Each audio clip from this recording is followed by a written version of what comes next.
اتنين دخلوا الامتحان، واحد فيهم وهو بيذاكر كان فاهم كويس قوي هو بيذاكر ايه ومركز فيه، وبالتالي لما دخل الامتحان كان فاهم السؤال وعارف يجاوب الأسئلة صح ونجح بتفوق في الامتحان.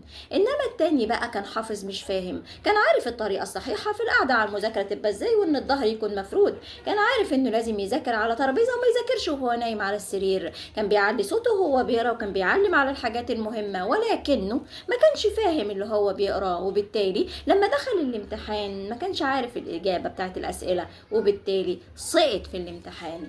للأسف يا جماعة كتير مننا بيبقى حافظ القرآن وبيبقى قاري في الأحاديث، ولكنه لما بيتعرض للامتحان اللي بحقه حقيقي بيسقط في الامتحان.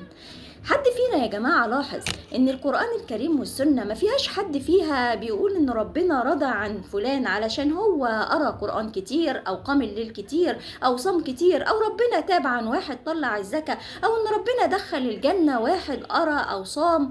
ولكن قرينا كتير على ان في حد فينا دخل الجنة مثلا لان هو سقى كلب، قرينا كمان ان واحدة دخلت النار في هرة حبستها، لا هي اطعمتها ولا هي تركتها تاكل من خشاش الارض.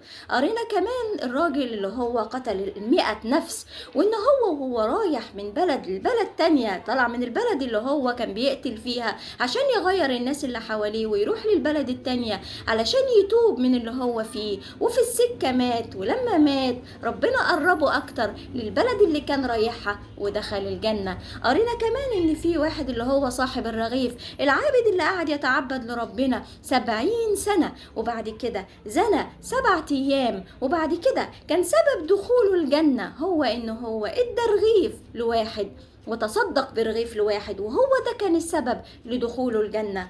قرينا كمان ان ربنا في القرآن الكريم لقد رضي الله عن المؤمنين اذ يبايعونك تحت الشجرة، في اللي هي شجرة الرضوان في صلح الحديبية. قرينا كمان في القرآن الكريم لقد تاب الله عن النبي والمهاجرين والأنصار الذين اتبعوه في ساعة العسرة. قرينا كمان لما الرسول صلى الله عليه وسلم قال للي دخلوا في غزوة بدر لعل الله اطلع على أهل بدر فقال اعملوا ما شئتم قد غفرت لكم.